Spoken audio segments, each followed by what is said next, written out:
of people, especially in the conservative movement, modern Christianity, evangelicalism, they lament the decline of the family.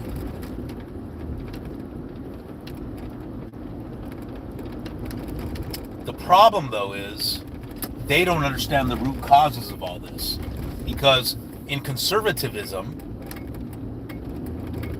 they mark out the beginning of this decline in the early 60s with the rise of feminism, which was already there. All this stuff was already there. Marxism, this stuff was already there. But they will pinpoint the beginning of this early 60s as the beginning of this family decline in the West. And rampant divorce.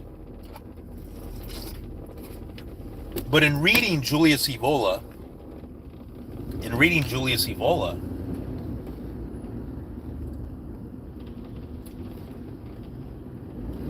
he's saying this decline's already happening in the late 40s. Julius Evola is saying that this decline of the family and rampant divorce is already happening. And he says especially in America.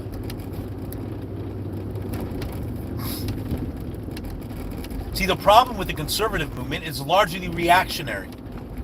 And the conservatives have failed to conserve a damn thing. And part of that is because they have not gone to the roots of the problem. They're only dealing with the symptoms. And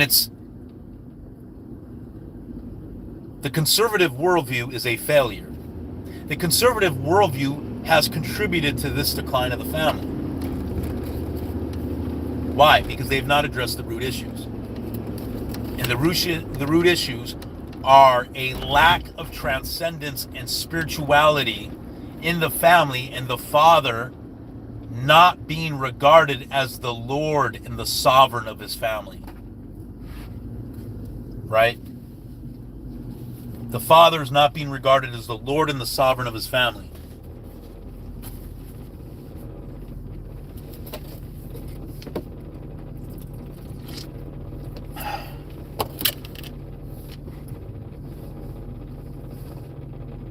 Transcendent spirituality.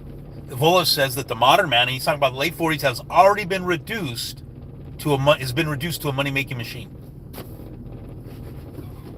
The capitalist principle.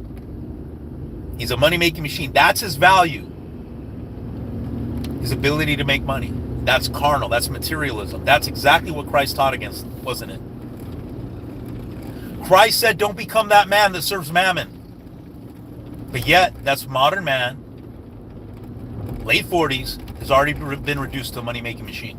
Now you have that, again, the perfect meme for this is when you go to the show Married with Children. Now, of course, it's an exaggerated version, but it's also true. And this speaks of modern man.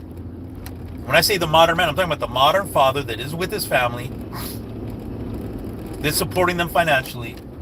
And you see Al Bundy on the couch, sitting down, demoralized as all get out, and his wife and kids walk behind the couch, and they stop. And all he does is pull out a wad of money to give to them. He just looks demoralized. That's the modern man, been reduced to a money-making machine. He's as good as how much bacon he brings home to his family.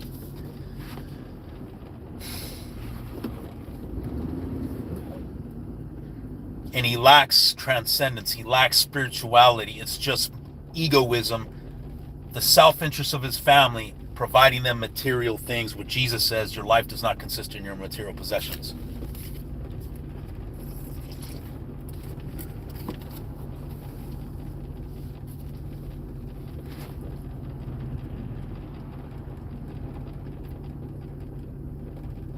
So,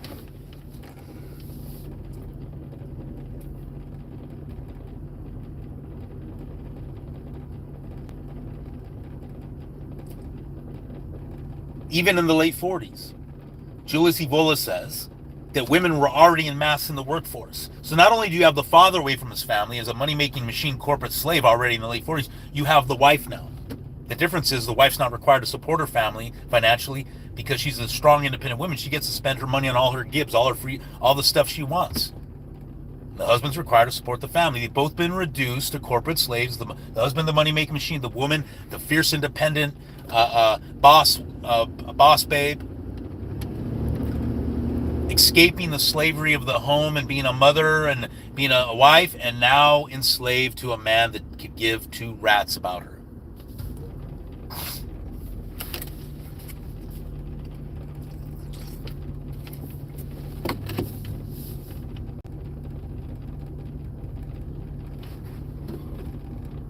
That's what the modern man has been reduced to, the modern family. Late 40s. And so now all that's keeping the modern family together in the late 40s, and now even more so now, is convenience. But see, that reliance on convenience for a family to stay together has burst open, because now with divorce, and Vola says it was already rampant in America in the late 40s, and now it's on steroids. All because the family lacks a transcendence. The word father comes from the Greek word pater, and it means sovereign and Lord. And even Peter says for women to call their husbands Lord if they want to be like Sarah, who called Abraham Lord. But you try telling a modern Christian woman that today, and you'll see her shriek out.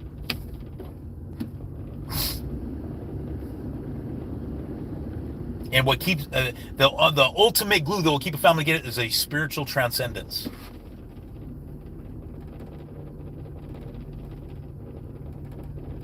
And a man has to be careful. He has to refuse to become a slave to mammon. He has to refuse to serve mammon. The problem is you have a lot of Jezebels who are with their husbands that want them to serve mammon.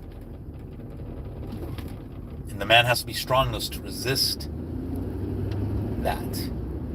Because once you serve mammon, you now are in disobedience to Christ, and you are now in sin, and you've now forfeited spiritual headship of your family, and you've become nothing more than an egoist, and there's no longer a transcendent spiritual principle to keep your family together, and you've been reduced to a loaf of bread,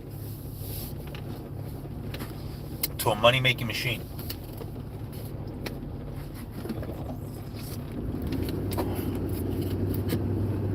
Look at the rampant materialism in the world today. It's all about stuff. I gotta have stuff. I gotta have stuff. Gotta have stuff. Gotta buy stuff. That's Americanism, man. That's modern Americanism.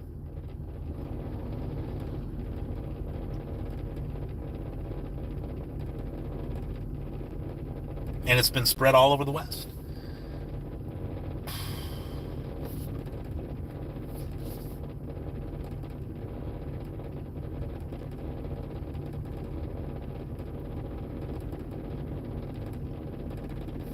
It's been all over the West, spread all over the West. Vola's already talking about this in the late 40s, of how it's rampant. The lack of transcendence in the traditional family. And all you have now is reduced corporate slaves, man, money making machine, woman going out to serve another man that's not her husband in the corporate world. Anyways, hail Christ, hail victory.